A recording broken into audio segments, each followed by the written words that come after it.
Marriage is often quite an adjustment because for many years we've been flying solo and then suddenly we've got to have two in the driver's seat. In today's interview, David and Ella tells us about their flight. Ready for takeoff? Let's go. You said something very interesting there. I want my way. Yes. Yeah. Okay, and as a couple, have you found that has been tempered because you have to consider the other? That has, I would say it has definitely tempered because, we have to think about, there's the two of us in this relationship, not only me or not only him. Did you find that hard to do? Yeah, I was going to ask that as well. Yeah, well, at first, because I grew up in a household where, because my dad was a little bit strict that, we're not really allowed to do much. So when I went out there and I'm on my own, I left, flew the nest.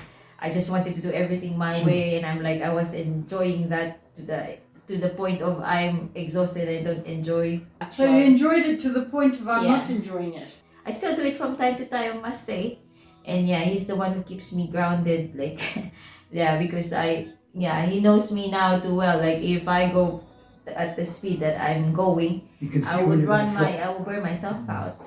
Which I have seen happen. Yes, many times.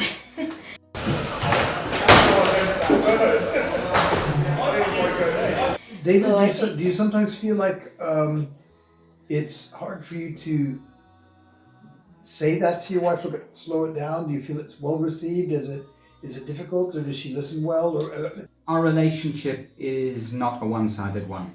No, it never has been, and we always have operated on a principle of allowing each other space to speak.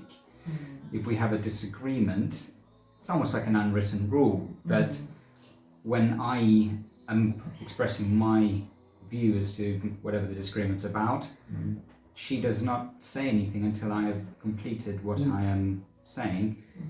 Similarly, I give her the same courtesy, and we find a place to meet in the middle. You build a relationship over a long period of time, and it needs to be mutual. It needs to be give and take. You can't, if it's entirely one-sided, that's where you're starting to get into the realm of abuse. Look at that. Yeah, now there's a good definition, isn't it? Where one always wants their way one way or the other. Maybe I want to stay in a hotel for 3 weeks and I refuse to budge from that hotel. And she wants to go out, and in the end what ends up happening is I stay in the hotel for 3 weeks and she goes out all the time and I never see her.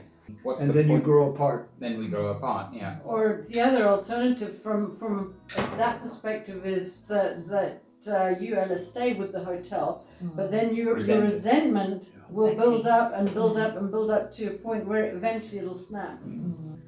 And lines of communication, really, like communicate with each other. That's the only way.